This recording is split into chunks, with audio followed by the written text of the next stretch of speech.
मोहिनी इस वक्त अपने विशेष कक्ष में बैठी हुई थी। उसके सामने एक किताब खुली थी जिसे वो बहुत ध्यान से देख रही थी। ये किताब ठीक वैसी ही थी जैसी प्रेरणा के पास थी। इस किताब के पन्नों पर किसी अनजान सी भाषा में कुछ लिखा हुआ था, लेकिन उसे समझना मोहिनी के लिए जरा भी मुश्किल नहीं था। वो बहुत ही तल्लीनता से उन पन्नों को एक के बाद एक पढ़ती जा रही थी। इसके अलावा मोहिनी के आसन पर एक और चीज रखी हुई थी। ये शुद्ध सोने से बना हुआ एक निशान था और बहुत पुराने होने के बावजूद भी उसकी चमक अब भी बरकरार थी। ये निशान असल में सोने से बनी हुई चील थी। ये चील भी बिल्कुल वैसी ही थी जैसी प्रेरणा ने सपने में उस औरत के कड़े में देखी थी। किताब के पन्नों पर सुयांश वंश के इतिहास के बारे में कुछ लिखा था, जिसे पढ़ते पढ़ते मोहिनी के होठों पर एक कुटिल मुस्कुराहट उभर आई और वो बोली, तुम्हारी मौत हुए अब 21 साल पूरे होने वाले हैं और इन 21 सालों का मैंने कितनी बेसब्री से इंतजार किया है, क्योंकि मुझे अब वो चीज मिलने वाली है जिसे दुनिया भर की दौलत से भी हासिल नहीं किया जा सकता। तभी कक्ष के दरवाजे पर हल्की सी दस्तक हुई। मोहिनी ने गुस्से से पूछा, कौन है? बाहर से एक विशानी की आवाज आई। मैं रेणुका हूँ स्वामिनी, एक अत्यंत महत्वपूर्ण सूचना आपको देनी है। ये सुनकर मोहिनी ने फौरन उस सोने की चील के उस निशान और किताब को अपने पास रखे एक बड़े से संदूक में रखा और कहा, अंदर आ जाओ रेणुका। रेणुका नाम की वो विशानी कक्ष के अंदर आई और मोहिनी के सामने बहुत ही आदर के साथ झुकते हुए बोली, स्वामिनी, वो तुरुक्षिणी ने विक्रम नाम की युवक को मार डाला है और नंदिनी का अभी तक कोई पता नहीं चला है। अच्छा? ये सुनकर मोहिनी का चेहरा गुस्से से तमतमा उठा। उसने थोड़े ऊंचे स्वर में कहा, मैं जानती हूँ कि वो नंदिनी बहुत ही चालाक और पापिनी है। पहले वो उस विक्रम नाम के मामूली गांव वाले के संपर्क में खुद को भ्रष्ट कर चुकी है और अब मुझसे अपने उस पाप की क्षमा मांगने के बजाय मेरे साथ कोई खेल खेलना चाहती है। फिर मोहिनी उसे घूर कर देखते हुए बोली, जाओ यहाँ से और तलाश करो उस नंदिनी को। हर हालत में वो पापिन मुझे इस भवन में वापस चाहिए और खबरदार, अगर तुम में से किसी भी विशानी के दिलो दिमाग में किसी पुरुष का ख्याल भी आया तो। रेणुका फौरन उस कक्ष से बाहर निकल गई, जबकि गुस्से से कांपती हुई मोहिनी फिर से अपने आसन पर आंखें बंद करके बैठ गई और अपने गुस्से को शांत करने की कोशिश करने लगी। उधर अरण्य ग्राम में विक्रम नाम के उस लड़के का अंतिम संस्कार कर दिया गया था। गांव में हुई इस जवान मौत से हर कोई दुखी था। विक्रम के माँ बाप का तो रो रो कर बुरा हाल हो चुका था। पूरे गांव में मातम छाया हुआ था। निरंजन पान वाले की दुकान वैसे तो बंद थी, लेकिन कुछ गांव वाले वहां बैठे हुए आसपास में यही सब बातें कर रहे थे। निरंजन ने कहा, भाइयों, अब तो हमारे इस गांव को तुरुक्षिणी के कहर से केवल मोहिनी जी ही बचा सकती हैं। अभी वे लोग ये सब बातें कर ही रहे थे कि उन्हें बाजार के चौराहे पर लोगों की भीड़ इकट्ठा होती हुई नजर आई, तो वे लोग भी उठकर वहां चल दिए। चौराहे के बीचों बीच क्रांति खड़ा हुआ था। उसके हाथ में मोहिनी का संदेश था, जिसे वो सभी गांव वालों को पढ़कर सुना रहा था। सुनो गांव वालों, अब ये मेरी आखिरी चेतावनी है जो मैं सारे अरण्य ग्राम को देना चाहती हूँ। आज के बाद अगर किसी ने शाम ढलने के बाद सुखना ताल ही नहीं बल्कि वहां जाने वाले रास्ते की तरफ नजर भी डाली, तो उनकी सुरक्षा की जिम्मेदारी निर्वाणा भवन की नहीं होगी। ये सुनते ही सारे गांव वालों के चेहरे का रंग उतर गया। उन्हें एहसास हो गया कि अब आने वाले दिन उनके लिए बहुत ही भयानक है। तभी क्रांति ने कहा, मोहिनी जी ने एक और संदेश दिया है।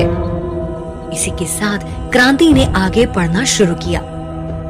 गांव वालों, आप सबके लिए मोहिनी और निर्वाणा भवन की तरफ से एक अहम संदेश है।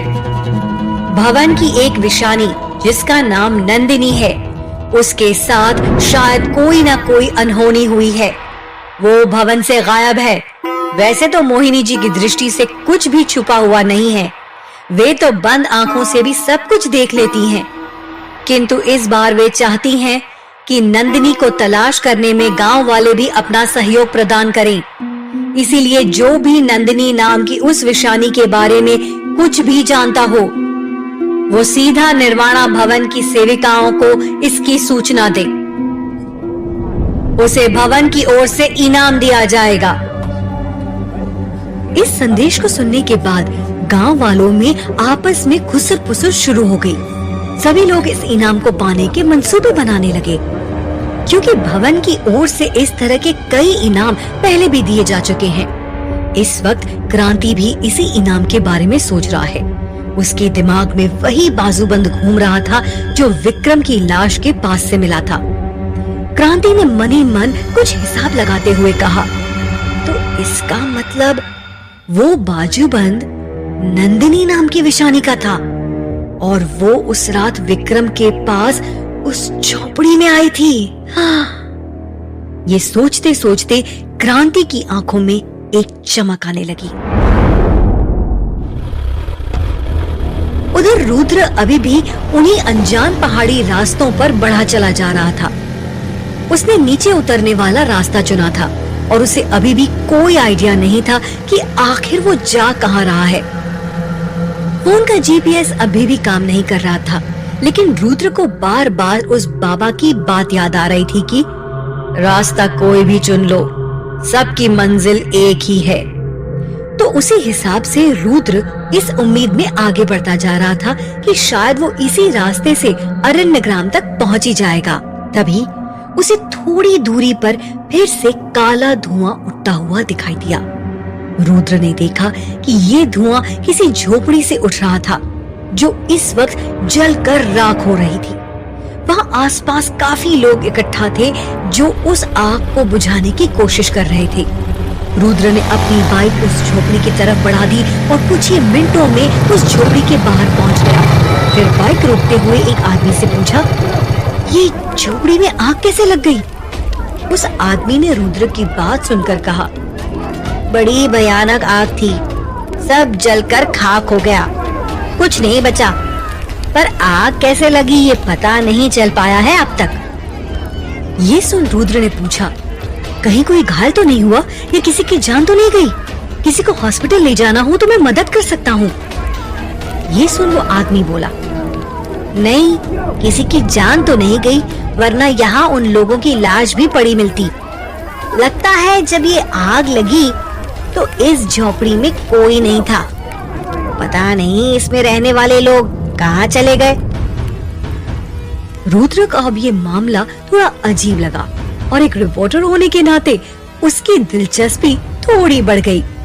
उसने फिर से पूछा, लेकिन ये सब हुआ कैसे? उस आदमी ने जवाब दिया, इधर पास ही एक छोटी सी बस्ती है बाबूजी, हम सब लोग वहीं रहते हैं।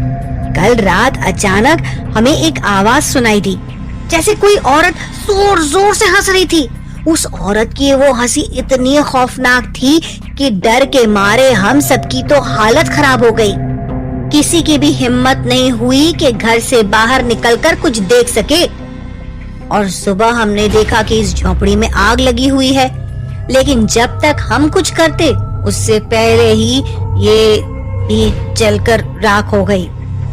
उस आदमी की ऐसी बातें सुनकर रुद्र ने मनी मन सोचा, कौन होगी वो औरत जिसकी हंसी इतनी खतरनाक थी? कहीं ये वही तुरुक्षणी तो नहीं? ये सोचते सोचते रुद्र भी अंदर ही अंदर सिहर उठा। लेकिन उसे ये बात बहुत अजीब भी लगी कि आखिर वो तुरुक्षणी तो वहाँ दिल्ली में थी। फिर यहाँ इतनी दूर एकदम से कैसे पहुंच गई? तभी रुद्र उस जलकर राख हुई झोपड़ी के अंदर गया। उस झोपड़ी की मिट्टी की दीवारें चारों तरफ से जलने के कारण काली हो चुकी थी और उन दीवारों, छत और जमीन पर कालिक की एक मोटी परत जम गई थी और अभी भी उसमें धुआं भरा हुआ था। तभी इस कालिक और धुएं के बीच रुद्र को कुछ नजर आया। ये एक चमकती हुई चीज थी। रुद्र ने फौरन आगे बढ़कर देखा तो वो सचमुच सोने का बना हुआ एक निशान था। उस पर भी कहीं न कहीं कालिक जमी हुई थी। रुद्र ने उसे थोड़ा साफ किया तो देखा कि ये एक सोने से बनी चील थी और ठीक वैसी ही थी जैसी मोहिनी के पास भी थी। रुद्र ने वहां खड़े सब लोगों की नजर बचाकर उस सोने से बनी चील को अपने पास रख लिया। इसके बाद उसने उस आदमी से पूछा, अब अच्छा, ये अरण्यग्राम जाने का रास्ता कौन सा है? जवाब में उस आदमी ने पहले तो रुद्र को ऊपर से नीचे तक बड़े गौर से देखा और फिर कहा, यहाँ से काफी दूर असीमपुरा के घने जंगलों में तुम्हें ऊंचे ऊंचे पहाड़ दिखाई देंगे। उन्हीं पहाड़ों की गोद में बसा हुआ है अरण्यग्राम। फिर अचानक उस आदमी ने थोड़े रहस्यमय अंदाज में रुद्र से कहा, लेकिन तुम उस जगह पर थोड़ा संभल कर जाना, क्योंकि वो जगह तुम्हारे जैसे नौजवान लड़कों के लिए खतरों से खाली नहीं है। रुद्र को ये बात समझ में नहीं आई, लेकिन वो यहाँ निमिषा का दिया हुआ कोई मिशन पूरा करने आया था और इसके बदले उसे अच्छे पैसे मिलने वाले थे और पैसों के लिए वो किसी भी खतरे से टकरा जाने के लिए तैयार था। उसने अपनी बाइक का रुख फिर से अरण्यग्राम जाने वाले रास्ते पर मोड़ दिया। उधर घने जंगल में उस खुफिया जगह पर बनी उस झोपड़ी में वही इंद्र मौजूद था जिसे वर्तिका मिलने आई थी और वो वर्तिका को अपनी माँ कह रहा था। और सबसे खास बात ये कि इस लड़के की शक्ल एकदम रुद्र से मिलती थी। वो इस वक्त नीचे फर्श पर बिछे बिस्तर में लेटा हुआ था और बहुत ही बेचैनी में बार बार करवटें बदल रहा था। फिर जब उससे रहा नहीं गया तो वो बिस्तर से उठा और शीशे के सामने जाकर खड़ा हो गया। शीशे में अपने चेहरे को निहारते हुए उसने खुद से कहा, आखिर मुझ में ऐसी क्या कमी है जो माँ मुझे हमेशा उस निर्वाणा भवन से दूर रखती है? मैं भी तो दूसरे लड़कों की तरह जवान और खूबसूरत हूँ, फिर मैं क्यों ऐसी फटेहाल जिंदगी जी रहा हूँ? अगर मैं निर्वाणा भवन में चला जाऊं तो मोहिनी जी तो मुझे देखते ही अपना खास सेवक बना ले। बस तो फिर आनंद ही आनंद। उसके बाद मैं बाकी की जिंदगी खूब ऐश करूंगा। निर्वाणा भवन जैसी जगह तो इस संसार में दूसरी कोई है ही नहीं। और मैंने सुना है कि भवन की जो ईशानियां हैं वे बेहद खूबसूरत हैं, एकदम किसी अप्सरा की तरह। उन्हें कोई भी पुरुष एक बार देख लेता वो तो बस पागल हो जाता है। उन विशानियों का ख्याल आते ही उसके अंदर कुछ अरमान मचलने लगे। वो थोड़ा रोमांचित और थोड़ा उत्तेजित होने लगा और उसी उत्तेजना में उसने आगे कहा, माँ कुछ भी कहे, आज मैं निर्वाणा भवन में जाकर ही रहूंगा। आखिर कौन है ये विशानियां? वे वहाँ क्या करती होंगी? और ये जितने भी नौजवान लड़के मोहिनी जी के भवन में श्रमदान करने जाते हैं, उनकी जिंदगी वहाँ कैसी होगी?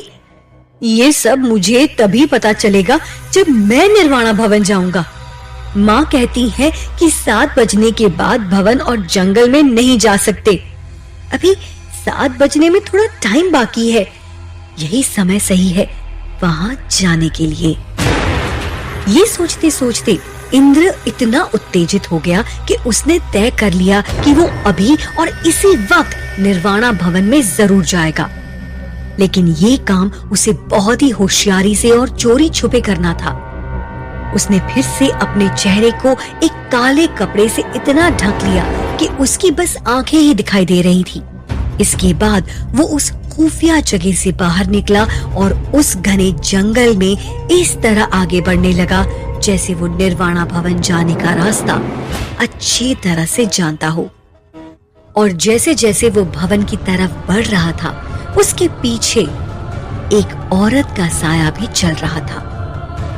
इंद्र को इस बात का अंदाजा भी नहीं था कि कोई उसका पीछा कर रहा था।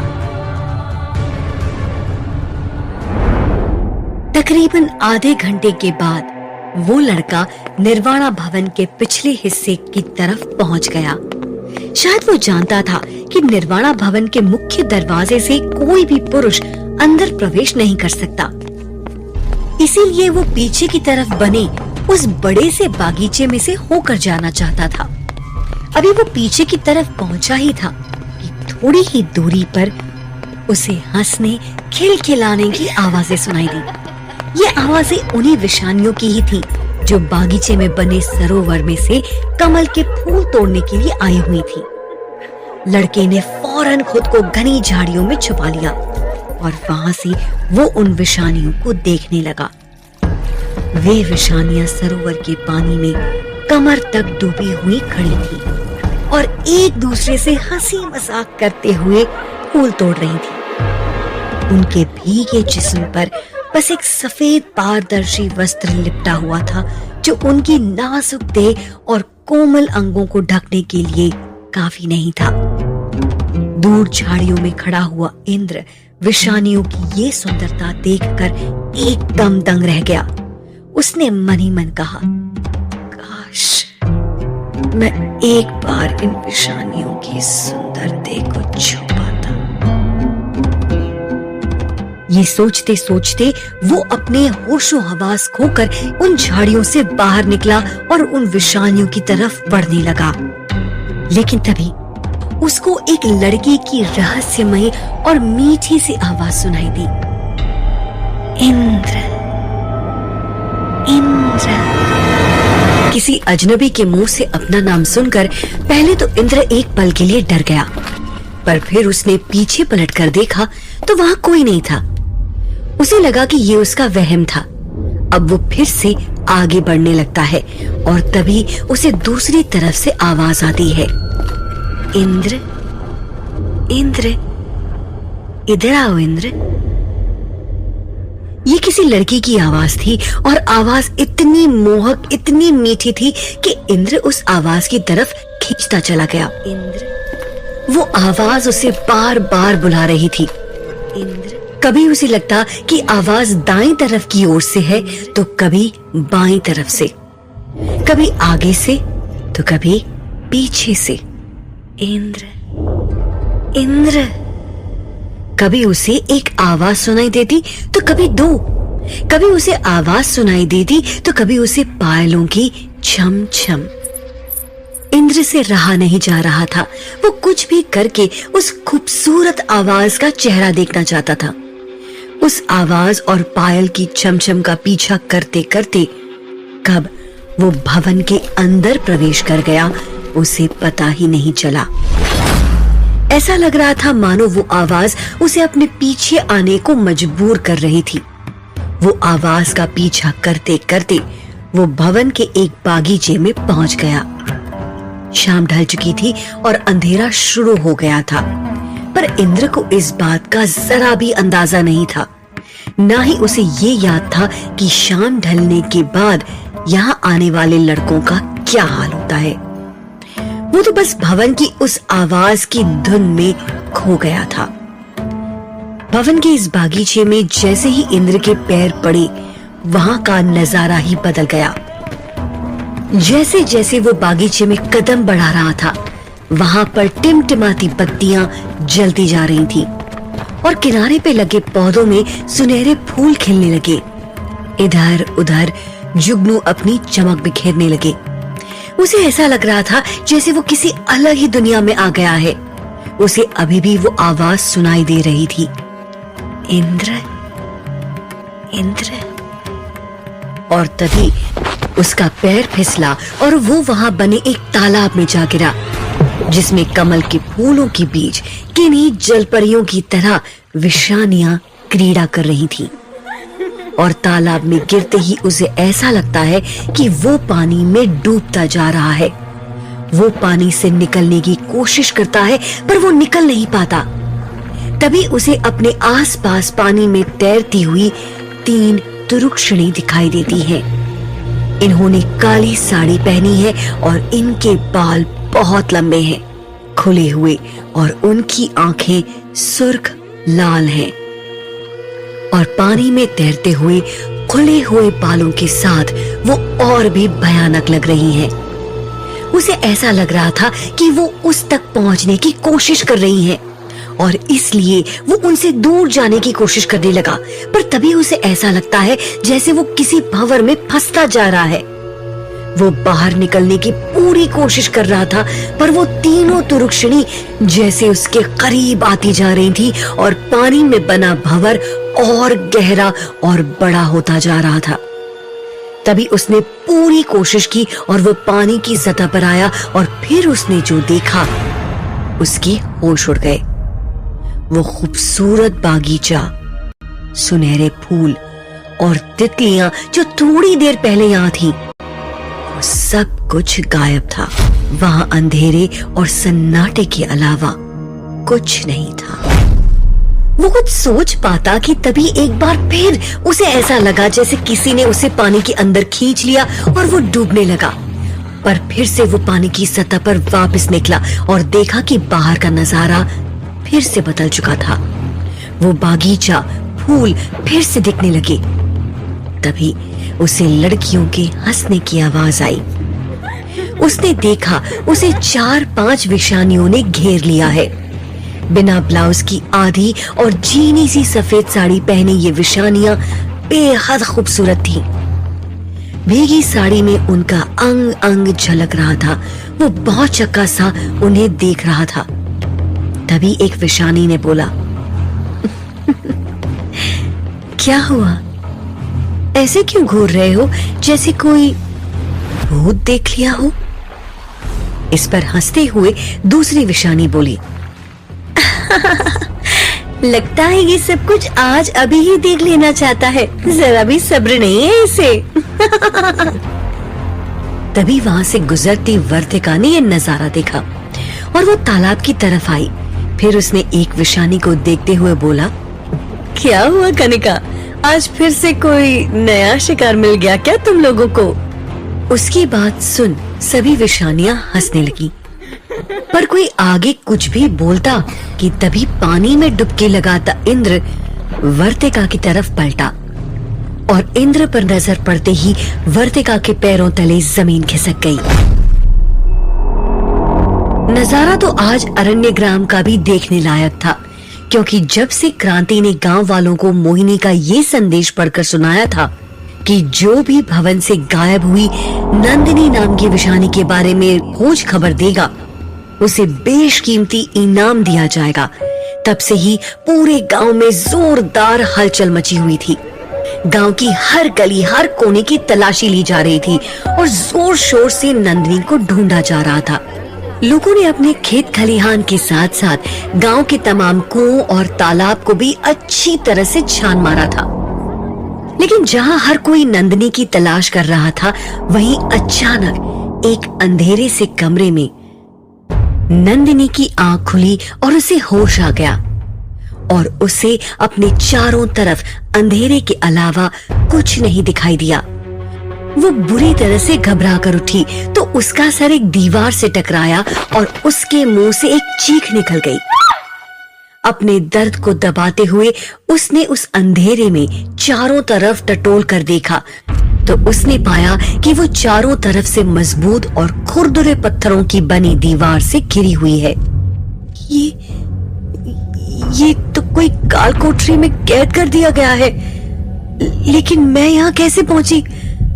आखिर मुझे कौन लेकर आया है और मुझसे क्या चाहता है? वो डर के मारे जोर जोर से दरवाजा खटखटाने लगी, पर उसकी सुनने वाला वहां कोई नहीं था। नंदिनी के दिमाग में एक के बाद एक सवाल खड़े होते जा रहे थे, जिनमें से किसी का भी जवाब उसे नजर नहीं आ रहा था। अगर उसे कुछ दिखाई दे रहा था तो वो था सिर्फ और सिर्फ अंधेरा।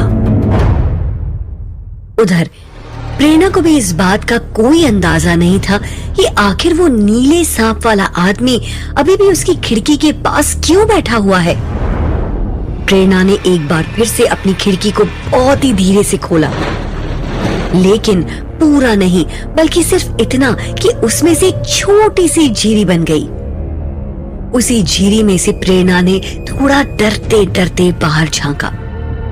रात के अंधेरे में वो आदमी अभी भी सामने फुटपाथ पर उसी तरह बैठा हुआ था और लगातार प्रेरणा की इसी खिड़की की तरफ देखे जा रहा था। उसके गले में अभी भी नीला सांप था। अब प्रेरणा को वो आदमी खुद किसी सांप जैसा लगने लगा, जैसे कोई सांप अपना फन फैलाकर एकदम स्थिर बैठ जाता है और बस अपने शिकार पर ही अपनी नजरें जमाए रखता है। ठीक वैसे ही ये आदमी भी किसी सांप की ही तरह स्थिर बैठा हुआ था। प्रेरणा कुछ देर तक खिड़की की उसी झिरी में से उसे देखती रही। फिर उसने खिड़की बंद करते हुए अपने आप से कहा, आज मैं ये पता लगा कर ही रहूंगी कि आखिर ये आदमी है कौन और मुझसे ये चाहता क्या है। ये फैसला लेने के साथ ही प्रेरणा अपने घर से बाहर निकल आई। अब उसके सामने की सड़क थी और सड़क की दूसरी तरफ फुटपाथ पर बैठा हुआ वही आदमी। प्रेरणा को ये देखकर बहुत ही हैरानी हुई कि अब उस आदमी की नजरें प्रेरणा के घर की खिड़की पर नहीं, बल्कि प्रेरणा पर ही जमी हुई थी, जैसे कि वो आदमी पहले से ही जानता हो कि प्रेरणा उसे मिलने घर से बाहर आ रही है। प्रेरणा की आंखें उस आदमी की आंखों से टकराई और बस एक पल के लिए प्रेरणा को उस आदमी की आंखों में तेज चमक दिखाई दी। ऐसी चमक जैसे उस आदमी की आंखों में हीरे जड़े हुए हों। प्रेरणा उस तक पहुंचने के लिए आगे बढ़ी, लेकिन अभी उसने पहला कदम सड़क पर रखा ही था कि अचानक उसे एक तेज रोशनी नजर आई। प्रेरणा ने देखा कि सड़क के मोड़ पर से एक बड़ा सा ट्रक तेज रफ्तार से दौड़ता हुआ इसी तरफ आ रहा है। ये रोशनी उसी ट्रक की हेडलाइट थी। प्रेरणा फौरन घबराकर पीछे हट गई और उसी पल वो ट्रक उसके सामने से गुजर गया। अगर प्रेरणा को एक पल की भी देर हो जाती तो वो ट्रक उसे कुचलता हुआ निकल जाता। प्रेरणा ने एक राहत की सांस ली और फिर से आगे बढ़ी, लेकिन ये देखकर उसकी आंखें हैरानी से खुली की खुली रह गईं कि अब उस फुटपाथ पर उस सांप वाले आदमी का कोई नामो निशान नहीं था।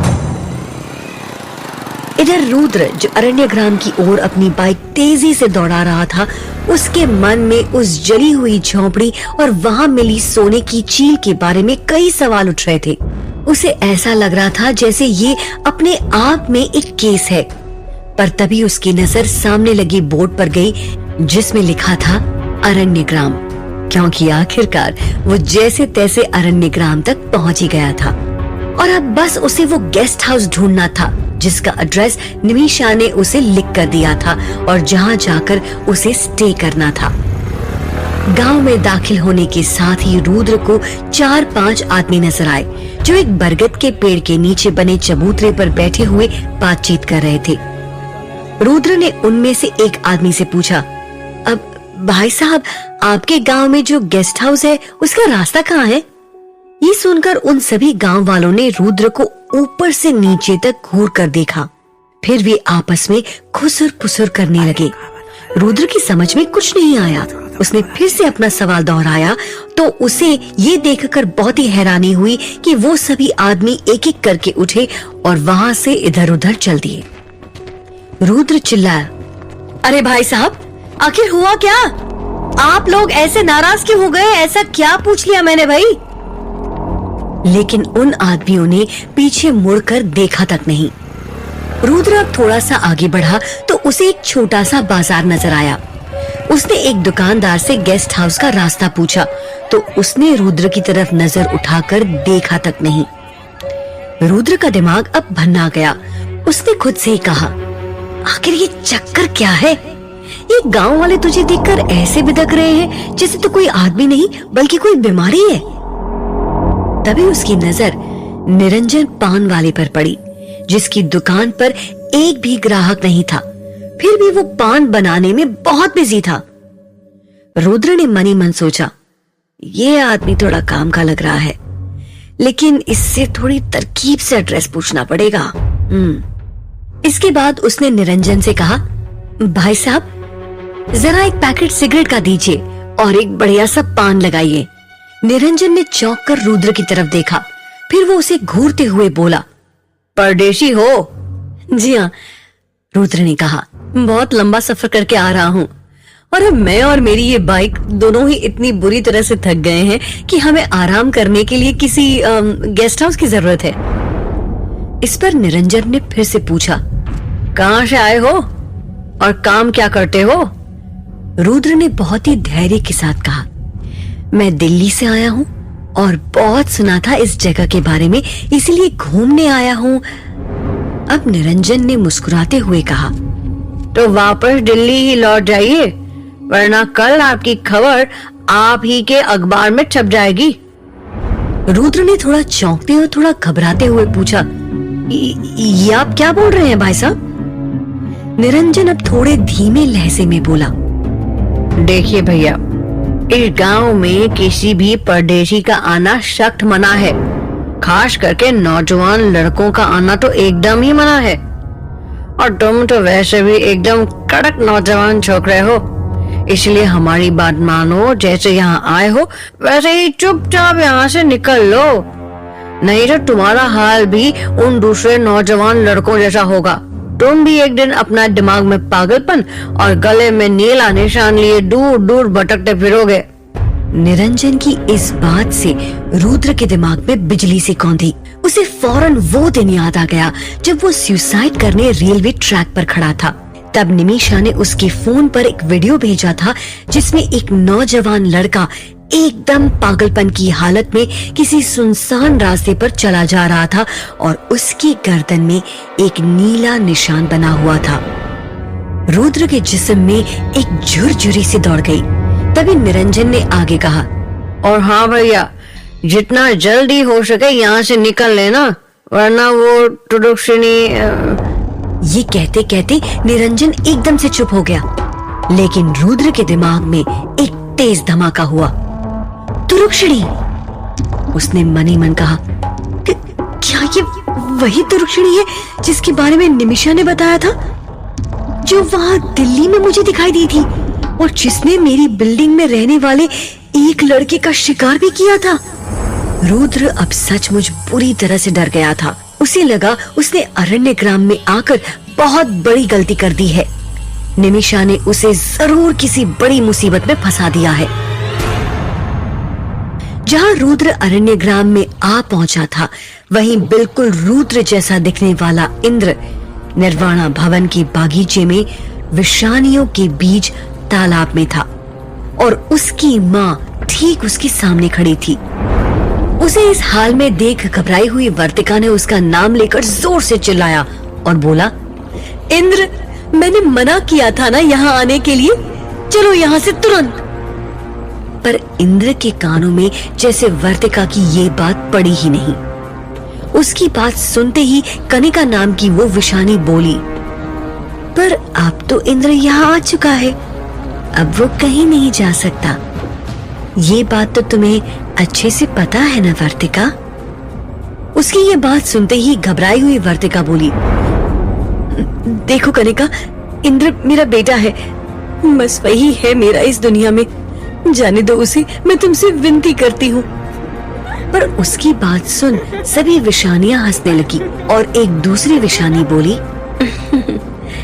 ऐसे कैसे जाने दे हम इसे, इतनी मुश्किल से हमारे हाथ लगा है, और फिर कभी कोई अपने शिकार को छोड़ता है क्या? उसकी बात सुन वर्तिका ने फिर से एक कोशिश की और वो बोली, देखो, अगर तुम लोगों ने मेरे बेटे को नहीं जाने दिया तो मैं मोहिनी जी से बात करूंगी, वो जरूर मेरी बात को समझेंगी और न्याय करेंगे, फिर मत बोलना मुझे कि मैं क्यों उनके पास चली गई। ये सुनकर कनिका हंसी और बोली, ठीक है जाओ, जाओ कर लो बात हमारी स्वामिनी मोहिनी जी से, अब वही करेंगे तुम्हारे बेटे इंद्र का फैसला, पर तब तक ये यही रहेगा हमारे साथ। अब वर्तिका के पास मोहिनी के पास जाकर गुहार लगाने के अलावा कोई चारा नहीं था।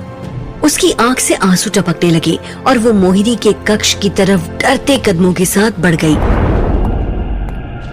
वहीं इंद्र को इस बात का जरा भी होश नहीं था कि उसके साथ क्या हो रहा है। क्या होगा मोहिनी का फैसला इंद्र के लिए, ये जानने के लिए जुड़े रहिए।